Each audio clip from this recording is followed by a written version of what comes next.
By the end of 1993, Sweden's banking system had absorbed loan losses that rivaled the annual economic output of small trading nations. The country endured one of the deepest peacetime recessions in its modern history, with open unemployment rising from under 2% to roughly 8% in 3 years. Yet within a decade, Sweden had stabilized its banks and done so at a net fiscal cost that most economists now consider modest by crisis standards. The resolution framework Sweden built under pressure became the reference model studied in Washington, Brussels, and Tokyo every time a major financial institution has since failed. For decades after World War II, Swedish banks operated inside a tightly controlled credit market. The Riksbank, Sweden's central bank, set ceilings on how much banks could lend, and interest rates were kept at administratively low levels. By the mid-1980s, economists and policymakers argued that these controls were distorting capital allocation and pushing borrowers toward informal channels. In 1985, the government and Riksbank removed the lending ceilings. The reform was consistent with what Britain, the United States, and other Nordic countries were doing at roughly the same time.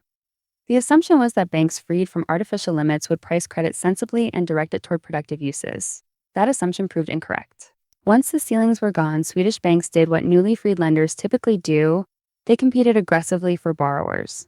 According to analyses published by the Riksbank and reviewed in international studies of the Nordic banking crisis, credit to the private sector grew at double-digit annual rates through the second half of the 1980s, with total lending roughly doubling in real terms between 1985 and 1990. Much of that credit flowed into commercial real estate. Office buildings, shopping centers, and apartment blocks became the collateral underpinning an expanding pyramid of loans. Rising property prices made existing collateral look stronger, giving banks confidence to lend even more, which pushed prices higher still.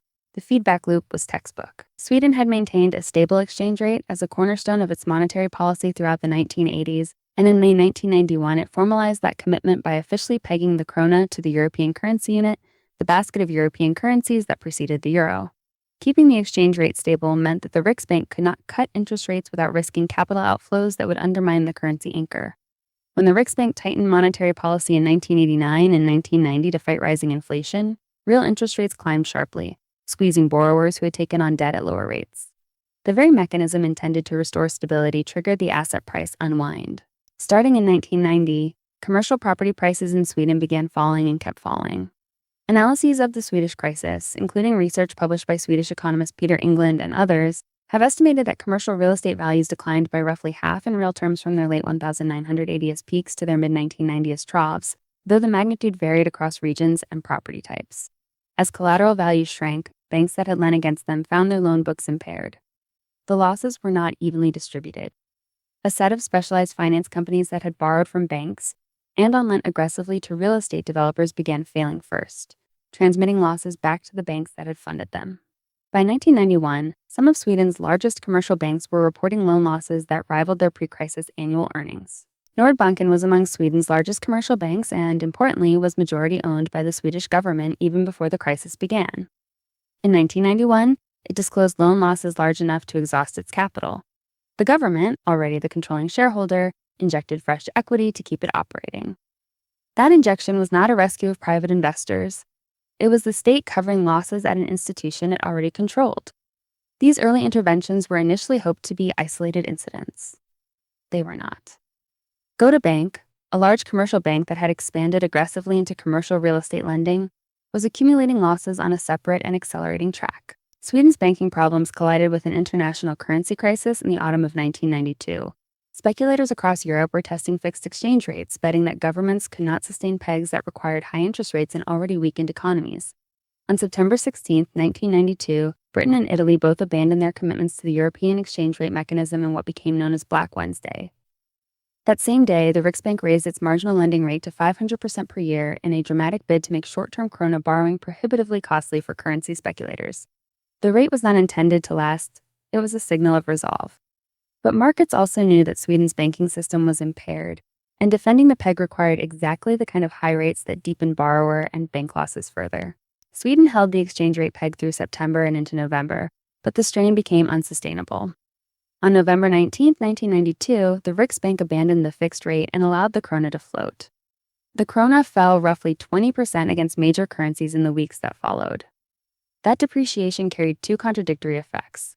It made Swedish exports more competitive, which eventually supported the recovery.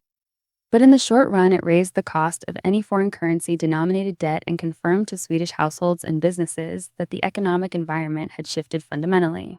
Combined with already falling property prices and rising unemployment, the currency decline deepened the recession even as it created the conditions for eventual growth to return. Facing a credible risk of systemic bank failure in late 1992, the Swedish government issued a blanket guarantee covering the liabilities of all Swedish banks, not just insured deposits.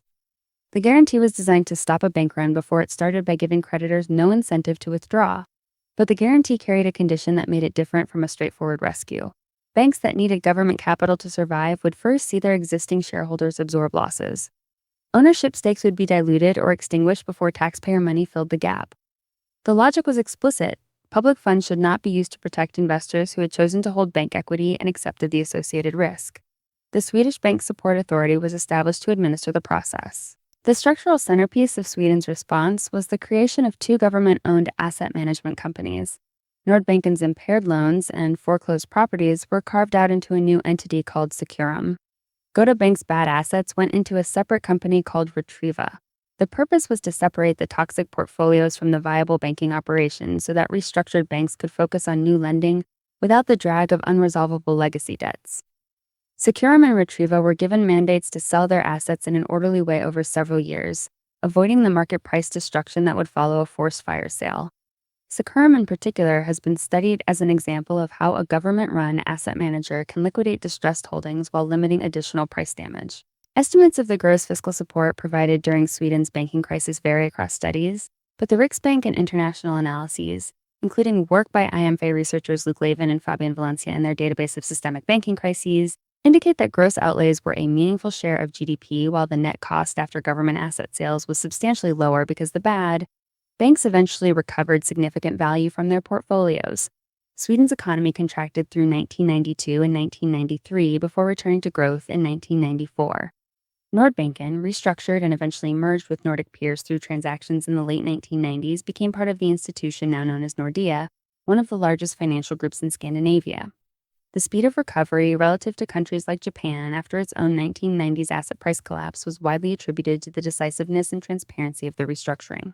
When the global financial crisis struck in 2008, economists and policymakers in the United States and Europe explicitly studied what Sweden had done 16 years earlier. Debates over the troubled asset relief program in the United States included arguments about whether the government should take ownership stakes in banks, and the Swedish experience was a reference point in those discussions. The principle at the core of the Swedish approach, that public funds should enter only after private claimants have absorbed losses, now appears in the European Union's Bank Recovery and Resolution Directive and in the Dodd-Frank Act's Orderly Liquidation Authority provisions in the United States. The form of these laws differs from what Sweden improvised in 1992, but the hierarchy of loss absorption they established traces a direct intellectual line to the decisions made in Stockholm. The Swedish banking crisis of the early 1990s illustrates a sequence that recurs in financial history. Credit deregulation opens a period of rapid lending. Asset prices rise as newly available credit chases collateral. A policy shift, in this case rising rates to defend a currency peg, interrupts the feedback loop. Prices fall, loan losses appear, and institutions that looked solid become fragile. The resolution question becomes not whether to intervene, but how to structure that intervention so that losses fall on those who took the risks, and so the banking system can function again.